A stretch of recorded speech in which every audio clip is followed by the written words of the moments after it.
ಮುಂದುವರೆದ ಮಳೆರಾಯನ ಆರ್ಭಟ ಇದ್ರ ಬಗ್ಗೆ ತಾವು ಏನ್ ಹೇಳಲಿಕ್ಕೆ ಬಯಸ್ತೀರಿ ಸಾಗರದ ಜನತೆಗೆ? ಒಂದು ಮಳೆ ಮತ್ತೆ ನೀರು ನಮ್ಗೆ ಬಹಳ ಅವಶ್ಯಕದ ವಸ್ತು. ಅದು ಇಲ್ಲ ಅಂತ ಹೇಳಕ್ಕಾಗಲ್ಲ. ಆರ್ಭಟ ಅಂದ ತಕ್ಷಣ ಅದು ಹವಾಮಾನದ ಒಂದು ಸೀಸನಲ್ ಅದು ಬಂದೇ ಬರುತ್ತೆ. ಅದಕ್ಕೆ ನಾವು ಮುನ್ನಾಲೋಚನೆ ಇಟ್ಕೊಂಡು ಮೊದಲೇ ಈ ಪರಿಸ್ಥಿತಿಗೆ ನಾವು ಮೊದಲೇ ಪ್ರಿಪೇರ್ ಆಗ್ಬೇಕಾಗಿತ್ತು. ಆಗ್ಲಿಲ್ಲ. ಈ ರೀತಿ ಹೋದ ವರ್ಷ ನಾವು ಮಳೆ ಬಹಳ ಕಡಿಮೆ ಇದ್ರಿಂದ ಈ ಸರಿ ಇಷ್ಟು ಮಳೆ ಬರುತ್ತೆ ಅಂತ ಅಂದಾಜು ಹವಾಮಾನ ಇಲಾಖೆಗೂ ತಿಳಿಸಿರ್ಲಿಲ್ಲ ಅವರು.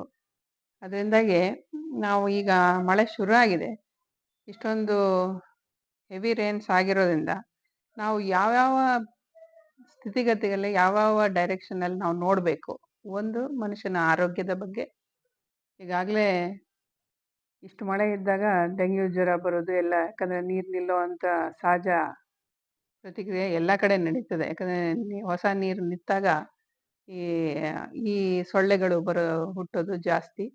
ಅದಕ್ಕೆ ಈಗೆಲ್ಲ ಫಾಗಿಂಗ್ ಎಲ್ಲ ಮಾಡ್ತಾ ಇದ್ದಾರೆ, ಆದ್ರೆ ಸಾಕಾಗೋದಿಲ್ಲ.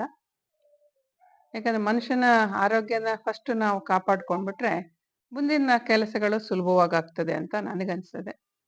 ಯಾಕಂದ್ರೆ ಈಗ ಆರೋಗ್ಯ ಇಲಾಖೆಯವರೇ ಈಗ ಡೆಂಗ್ಯೂ ಜ್ವರನ ಕಂಟ್ರೋಲ್ ಮಾಡಕ್ಕೆ ಬಹಳಷ್ಟು ಕಷ್ಟಪಡ್ತಾ ಇದ್ದಾರೆ.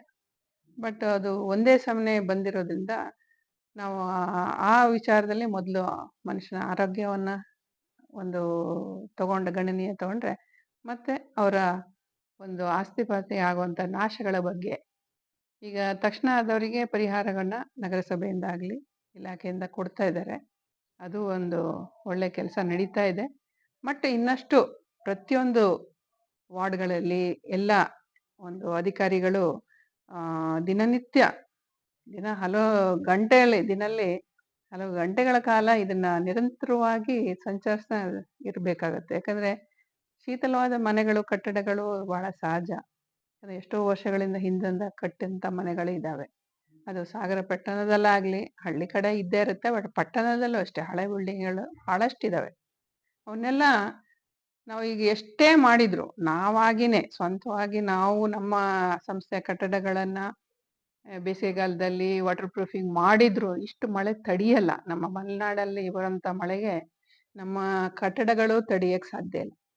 ಅದರಿಂದಾಗಿ ನಾವು ಇನ್ನಷ್ಟು ಆಲೋಚನೆಗಳು ಮಾಡ್ಬೇಕಾದ್ರೆ ಮಲೆನಾಡಿನಲ್ಲಿ ಕಟ್ಟಡಗಳನ್ನ ಉಳಿಸುವಂತ ಒಂದು ಸಂಶೋಧನೆ ಆಗ್ಬೇಕು. ಆದ್ರೆ ನಮ್ಮ ಇಂಜಿನಿಯರ್ಗಳು ಆದಷ್ಟು ಒಂದು ಹೊಸ ವಿಚಾರಗಳನ್ನ ತರಬೇಕಾಗ್ತದೆ ನಮ್ಮ ಮಲೆನಾಡಿಗೆ.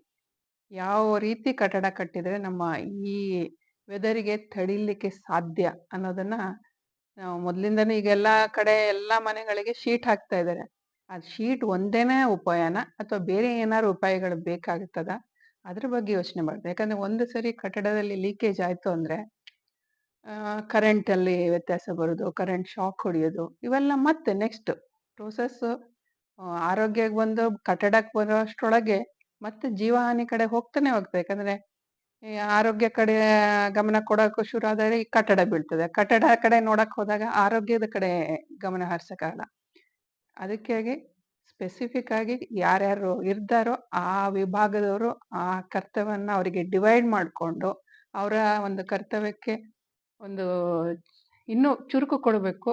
AC ಅವರಾಗ್ಲಿ ನಗರಸಭೆ ಕಮಿಷನರ್ ಆಗ್ಲಿ ಸ್ವಲ್ಪ ಆ ಕೆಲಸಗಳನ್ನ ಒಬ್ಬೊಬ್ಬರಿಗೆ ಹಂಚ್ಕೊಡ್ಬೇಕು. ಎಲ್ಲರೂ ಒಂದೇ ಕೆಲಸ ಮಾಡೋದಲ್ಲ. ಎಲ್ಲಾ ವಿಭಾಗದವರು ಸರಿಸಮಾನವಾಗಿ ತಮ್ಮ ಒಂದು ಜವಾಬ್ದಾರಿಯನ್ನು ಹಂಚಿಕೆ ಮಾಡಿಕೊಂಡು ಆ ವಿಭಾಗದಲ್ಲಿ ಕೆಲಸ ಮಾಡ್ತಾ ಹೋಗ್ಬೇಕು. ಅವಾಗ್ಲೇ ನಾವು ಜನರನ್ನ ಮುಟ್ಲಿಕ್ಕೆ ಸಾಧ್ಯ ಆಗ್ತದೆ. ಇನ್ನೊಂದು ಈಗ ಏನು ಆಶ್ರಯ ಮನೆಗಳಿವೆ ಅದಕ್ಕೆ ಈಗ ಬಿದ್ದೋಗಿಲ್ಲ ಮಣ್ಣಿನ ಮನೆಗಳು ಹಳೆ ಅದಕ್ಕೆ ಸರ್ಕಾರ ಕೊಡತಕ್ಕಂಥ ಹಣ ಸಾಕಾಗುವುದಿಲ್ಲ. ಇವತ್ತು ಎಲ್ಲ ಮಾತಾಡ್ತಾ ಇದ್ದೀವಿ ಅದರ ಬಗ್ಗೆ ಅದಕ್ಕೆ ಹೆಚ್ಚಿನ ಹಣ ಅಂದ್ರೆ ಈಗ ಆಶ್ರಯ ಮನೆಗಳು ಹೋಗಿದಾವೆ. ಮನೆಗಳು ಬಹುತೇಕ ಮಣ್ಣಿನ ಗೋಡೆಗಳು ಹಳೆ ಮನೆಗಳು ಬಿದ್ದೋಗಿದ್ದಾವೆ. ಇದು ಈಗ ಅವರಿಗೆ ಪರ್ಯಾಯವಾಗಿ ಏನಪ್ಪಾ ಅಂತಂದ್ರೆ ಒಂದು ಪರಿಹಾರ ಮೊತ್ತ ಕೊಡ್ಲಿಕ್ಕೆ ಮುಂದಾದ್ರೂ ಕೂಡ ಅವರಿಗೆ ನೆಕ್ಸ್ಟ್ ಮನೆ ಕೊಡೋದು ಏನಿದೆ ಸರ್ಕಾರದಿಂದ ಅದು ಗುಣಮಟ್ಟದ ಮನೆ ಆಗಿರ್ಬೇಕು ಮತ್ತು ಹೆಚ್ಚಿನ ಮೌಲ್ಯದ ಮನೆ ಆದ್ರೆ ಈ ತರ ಬಿದ್ದೋಗೋ ಸಂದರ್ಭಗಳು ಬರಲ್ಲ ಅಂತ ಇದ್ರ ಬಗ್ಗೆ ತಮ್ಮ ಹ್ಮ್. ಈಗ ಮನೆಗಳು ಒಂದು ಯೋಜನೆ ಅಡಿ ಸುಮಾರು ಮನೆಗಳು ಸ್ಯಾಂಕ್ಷನ್ ಆಗ್ತವೆ. ಆದ್ರೆ ಅದು ಸ್ಯಾಂಕ್ಷನ್ ಆಗೋ ಅಮೌಂಟ್ ಏನಿರ್ತದೋ ಅದು ಹಳೆಯ ಒಂದು ಕ್ರಮ ಪದ್ಧತಿಯ ಮೇಲೆ ಅನುಗುಣವಾಗಿರುತ್ತೆ. ಆದ್ರೆ ಈಗಿನ ಕಾಲಘಟ್ಟದಲ್ಲಿ ಒಂದು ಸಿಮೆಂಟೇ ತಗೊಳ್ಳಿ, ಒಂದು ಸ್ಟೀಲೇ ತಗೊಳ್ಳಿ, 3 ಪಟ್ಟು ದರ ಏರಿಕೆಯಾಗಿದೆ.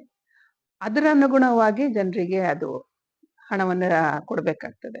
ಈ ಹಳೇದು ಕೆಲವು 75,000 ಇತ್ತು, 1.25 ಲಕ್ಷ ಇತ್ತು, 1.5 ಲಕ್ಷ ಇತ್ತು. ಆ ಒಂದು ಮೊತ್ತದಲ್ಲಿ ಯಾರು ಮನೆ ಕಟ್ಟಲಿಕ್ಕೆ ಸಾಧ್ಯ ಇಲ್ಲ. ಅವ್ರದ್ದೇ ಹಣ ಕೂಡಿಸಿ ಮಾಡ್ಬೇಕಾಗ್ತದೆ. ಅದಕ್ಕೆ ಸರ್ಕಾರದವರು ಈ ಬಗ್ಗೆನೂ ಯೋಚನೆ ಮಾಡ್ಬೇಕಾಗ್ತದೆ. ಯಾಕಂದ್ರೆ ಮಿನಿಮಮ್ ಒಂದು ಚದರ ಕಟ್ಟಡ ಕಟ್ಟಲಿಕ್ಕೆ ಎಷ್ಟು ಬೇಕಾಗುತ್ತೋ ಅದರ ಅನುಗುಣವಾಗಿ ಈಗಿನ ಒಂದು ದರವನ್ನ ಅವರು ಫಿಕ್ಸ್ ಮಾಡೋದು ಒಳ್ಳೇದು. ಯಾಕಂದ್ರೆ ಹಳೆ ದರಕ್ಕೂ ಇವಾಗಿನ 3 ಪಟ್ಟು ಜಾಸ್ತಿ ಆಗಿರೋದ್ರಿಂದ ಈ ಒಂದು ಏನು ಹಣ ಮನೆ ಕಟ್ಲಿಕ್ಕೆ ಕೊಡ್ತಾರೋ ಅದನ್ನು ಅವರು ಚೇಂಜ್ ಮಾಡಲೇಬೇಕು. ಯಾಕಂದ್ರೆ ಪ್ರತಿಯೊಂದನ್ನು ವರ್ಷ ವರ್ಷಕ್ಕೆ ನಾವು ಒಂದು ಬಜೆಟ್ ಅನ್ನು ಹಾಕಿದಾಗ 5-10% ಇನ್ಕ್ರೀಸ್ ಮಾಡ್ತೀವಿ. ಹಾಗಿರುವಾಗ ಎಷ್ಟೋ ವರ್ಷದ ಹಿಂದೆ ಒಂದು ಮನೆಗೆ ಕೊಡ್ತಕ್ಕಂಥ ಒಂದು ಮೊತ್ತ ಈಗಿನ ಕಾಲಘಟ್ಟದಲ್ಲಿ ಅದು ಸಾಕಾಗಲ್ಲ. ಇದರ ಬಗ್ಗೆ ಸರ್ಕಾರ ಚಿಂತನೆ ಮಾಡಬೇಕು. ಈ ಮೊತ್ತವನ್ನು ಇನ್ಕ್ರೀಸ್ ಮಾಡಬೇಕು. ಆಮೇಲೆ ಈಗ ತಕ್ಷಣಕ್ಕೆ ಏನು ಪರಿಹಾರ ಕೊಡ್ತಾ ಇದ್ದಾರೋ ಅದು ಟೆಂಪ್ರರಿ. ಸೊ ಟೆಂಪ್ರರಿ ಅವರಿಗೆ ಈಗ ಊಟ ತಿಂಡಿಗೆ ಆಗ್ತದೆ. ಬಟ್ ಅವರು ಉಳಿಲಿಕ್ಕೆ ಒಂದು ವ್ಯವಸ್ಥೆನೂ ಅವ್ರು ಮಾಡ್ಕೊಡ್ಬೇಕಾಗತ್ತೆ. ಮೊದಲು ಗಂಜಿ ಕೇಂದ್ರ ಅಂತ ಮಾಡ್ತಿದ್ರು. ಅದಕ್ಕಿಂತ ಒಂದು ವ್ಯವಸ್ಥಿತವಾಗಿ ನಾವು ಒಂದು ಪ್ರಕೃತಿ ವಿಕೋಪಗಳು ಆದಾಗ ಏನ್ ಮಾಡ್ಬೇಕು ಅಂತ ಮೊದಲೇ ಯೋಚನೆ ಮಾಡ್ಬೇಕಾಗ್ತದೆ. ಯಾಕಂದ್ರೆ ನಾವು ಈಗ ನಾರ್ದರ್ನ್ ಸೈಡಲ್ಲೆಲ್ಲ ನೋಡ್ತಾ ಇದ್ವಿ, ಎಲ್ಲ ಪರ್ವತಗಳು ಲ್ಯಾಂಡ್ ಸ್ಲೈಡ್ ಆಗ್ತಾ ಇದಾವೆ. ಅಲ್ಲಿ ಏನ್ ಮಾಡ್ತಾರೆ? ಯಾವಾಗ್ಲೂ ವಿಕೋಪಗಳು ಆದಾಗ ಅದಕ್ಕೆ ಪೂರ್ವ ತಯಾರಿ ಅಂತ ಒಂದು ಯೂನಿಟೇ ಇದೆ, ಅದಕ್ಕೊಂದು ಡಿಪಾರ್ಟ್ಮೆಂಟೇ ಇದೆ. ಇಮಿಡಿಯೇಟ್ ವರ್ಕ್ ಮಾಡ್ಲಿಕ್ಕೆ ಒಂದು ಟೀಮೇ ಇರ್ತದೆ. ನಮ್ಮ ಶಿವಮೊಗ್ಗದಲ್ಲಿ ಒಬ್ರು ಡಾಕ್ಟರ್ ಕುಮಾರ್ ಅಂತ ಇದ್ರು. ಅವರು ಇದಕ್ಕೆ ನಮ್ಮ ಕರ್ನಾಟಕ ಇದರಿಂದ ಅವರು ಈ ವಿಭಾಗಕ್ಕೆ ಅವರು ಆಯ್ಕೆ ಆಗಿದ್ರು. ಅವರು ಇದ್ರ ಬಗ್ಗೆ ಬಹಳಷ್ಟು ಸ್ಟಡಿ ಮಾಡಿದ್ದಾರೆ. ಆ ತರದ್ದು ನಮ್ಮ ಪ್ರತಿಯೊಂದು ತಾಲೂಕ್ ಲೆವೆಲ್ ಅಲ್ಲಿ ಈ ತರ ಒಂದು ವಿಂಗ್ಗಳು ಇರ್ಬೇಕಾಗ್ತದೆ. ಯಾವುದೇ ಆಗ್ಲಿ, ಈಗ ಒಂದು ನೀರಿನಲ್ಲಿ ಮುಳುಗಿದ ಮನುಷ್ಯ ಆಗ್ಲಿ, ಅವನನ್ನು ಉಳಿಸೋದು ಹೇಗೆ? ಅಥವಾ ನೀರಲ್ಲಿ ಎಷ್ಟೋ ಜನ ತೇಲ್ ಹೋಗ್ತಾ ಇದ್ರೆ ಅವ್ರನ್ನ ಉಳಿಸೋದು ಹೇಗೆ? ಇದಕ್ಕೆಲ್ಲ ನಮ್ಗೆ ಒಂದು ಸರ್ಕಾರದ ವತಿಯಿಂದಾಗ್ಲಿ ಅಥವಾ ಒಂದು NGO ಕಡೆಯಿಂದನೂ ಒಂದು ಟ್ರೈನಿಂಗ್ ಆಗ್ಬೇಕು. ಈಗ ಹಾರ್ಟ್ ಅಟ್ಯಾಕ್ ಆದ್ರೆ ಏನ್ ಮಾಡ್ಬೇಕು? ಇವೆಲ್ಲ ಟ್ರೈನಿಂಗ್ಗಳು ನಾವು ಒಂದು ಸಿಚುವೇಶನ್ ಬರೋ ಮೊದ್ಲೇನೆ ನಾವು ಅದು ತಯಾರಿನೇ ಮಾಡ್ಬೇಕಾಗ್ತದೆ. ಯಾವಾಗ್ಲೂ ಬಂದ ಮೇಲೆ ಯೋಚನೆ ಮಾಡೋಕ್ಕಿಂತ ನಾವು ಹೆಲ್ತ್ ಅಲ್ಲೂ ಹೇಳ್ತೀವಿ, preventive measures is better than cure ಅಂತ. Prevention is better. ಪ್ರಿವೆನ್ಷನ್ ಹೆಂಗ್ ಮಾಡ್ಬೇಕು? ನಾವು ಮೊದಲು ತಯಾರಿ ಮಾಡ್ಕೋಬೇಕು. ಇಂಥ ಒಂದು ಸಿಚುವೇಶನ್ ಬರುತ್ತೆ ಅಂದ್ರೆ ಅದು ತಯಾರಿ ಹೇಗ್ ಮಾಡ್ಕೋಬೇಕು? ಒಬ್ಬನಿಗೆ ತಯಾರಿ ಆಗಿದೆಯಾ ಮೇಡಮ್? ತಯಾರಿ ಈ ಸರಿ, ಯಾಕಂದ್ರೆ ಹೋದ್ಸರಿ ಮಳೆ ಇಲ್ಲ ಆಗಿದ್ರಿಂದ ಈ ಸರಿ ಇಷ್ಟು ಮಳೆ ಬರುತ್ತಂತ ಯಾರು ಯೋಚನೆ ಮಾಡಿರ್ಲಿಲ್ಲ. ತಯಾರಿ ಆಗಿಲ್ಲ. ಯಾಕಂದ್ರೆ ಆ ಟೀಮ್ಗಳು ಈಗ ಅಲ್ಲೇನೆ ಆಯ್ತು. ಈಗ ಮೊನ್ನೆ ಅಷ್ಟೇ ಒಬ್ಬ ಸರ್ವೆ ಡಿಪಾರ್ಟ್ಮೆಂಟ್ ಅವರೇ ಒಬ್ಬ ಯಂಗ್ ಪರ್ಸನ್ಸ್ ತೀರೋ. ಹೀಗೆ ಕೆಲವು ಟ್ರಾನ್ಸ್ಫರ್ ಆಗಿರ್ತಾವೋ, ಕೆಲವು ಬಿಟ್ಟು ಹೋಗಿರ್ತಾರೆ. ಬಟ್ ಆ ಹುದ್ದೆಗಳನ್ನ ತುಂಬುವಂತ ಕೆಲಸ ಫಸ್ಟ್ ಆಗ್ಬೇಕು. ಎಷ್ಟೋ ಖಾಲಿಗಳಿದಾವೆ, ಎಷ್ಟು ಕಾರ್ಮಿಕರಿದ್ದಾರೆ. ಈಗ ಈ ಸರಿ ಏನೋ ಮತ್ತೆ ಎಷ್ಟೋ ಕಾರ್ಮಿಕರನ್ನ ತಗೋತೀವಿ ಅಂತ ಮೊನ್ನೆ ಅಷ್ಟೇ ನಮ್ಮ ನಗರಸಭೆ ಕಮಿಷನರ್ ಹೇಳಿದ್ದಾರೆ. ಬಟ್ 45 ಜನ ಇದ್ದಾರೆ ಮೇಡಮ್ ಸ್ವಚ್ಛತಾ ಕಾರ್ಯದವರು.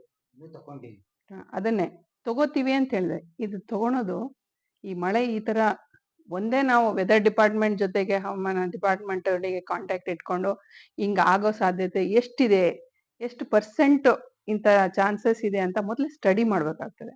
ಯಾವುದೇ ಒಂದು ಘಟನೆ ತಕ್ಷಣ ಆಗ್ಲಿಕ್ಕೆ ಸಾಧ್ಯ ಇಲ್ಲ, ಅದು ಆಕ್ಸಿಡೆಂಟ್ ಆಗ್ಬೋದು. ಬಟ್ ಈ ಘಟನೆಗಳು ದಿನಗಟ್ಲೆ ಅಥವಾ ವಾರಗಟ್ಲೆ ನಡೆಯುವಂಥದ್ದು. ಇದಕ್ಕೆ ತಯಾರಿಗಳು ಪೂರ್ವಭಾವಿ ಆಗ್ಬೇಕು. ಆವಾಗಲೇ ನಾವು ಒಬ್ಬ ಮನುಷ್ಯ ಈಗ ನಾಳೆ ದಿವಸ ನನ್ನ ಜೀವನ ಪರ್ಯಂತ ನಾ ಜೀವಬೇಕಂದ್ರೆ ಒಂದು ಸೇವಿಂಗ್ಸ್ ಮಾಡ್ತಾನೆ. ಸೇವಿಂಗ್ ಅಕೌಂಟ್ ಹೇಗೆ? ಸ್ವಲ್ಪ ಸ್ವಲ್ಪ ಸ್ವಲ್ಪ ಹಾಕೊಂತ ಅವ್ನ ಜೀವನ ಪರ್ಯಂತ ಅದನ್ನ ಖರ್ಚು ಮಾಡ್ಬೋದು. ನಾವು ಇಲ್ಲಿ ಸ್ವಲ್ಪ ಅಲ್ಲ, ದೊಡ್ಡ ಮಟ್ಟದಲ್ಲೇ ಸೇವಿಂಗ್ ಮಾಡ್ಬೇಕಾಗ್ತದೆ. ಸೇವಿಂಗ್ ಏನು? Training. First training, man power. Training ಮಾಡಕ್ಕೆ ಮ್ಯಾನ್ ಪವರ್ ಬೇಕು. ಹ್ಯೂಮನ್ ರಿಸೋರ್ಸಸ್ ಇಲ್ಲ ಅಂದ್ರೆ ಯಾರಿಗೆ ಟ್ರೈನ್ ಮಾಡ್ತೀರಾ? ಫಸ್ಟ್ ನಮಗೆ ವರ್ಕರ್ಸ್ ಬೇಕು, ಆಮೇಲೆ ಅವರಿಗೆ ಟ್ರೈನಿಂಗ್ ಬೇಕು.